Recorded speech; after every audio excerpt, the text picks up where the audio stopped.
El Partit Popular de Lleida ha presentat la seva candidatura a la paeria per les properes eleccions municipals del 22 de maig. La llista incorpora nombrosos canvis i Memanso se situa, com ja se sabia, com a número 1, en substitució d'Ismael Zapater, que va deixar la formació el febrer de 2009 per desavinences amb la direcció del partit.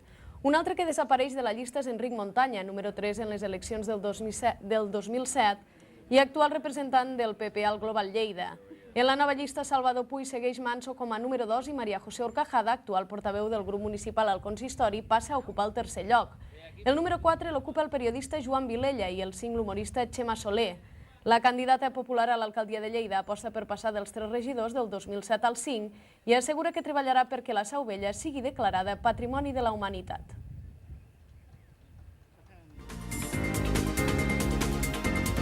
Hem presentat aquesta candidatura aquí al Turó de la Seu Vella no per casualitat.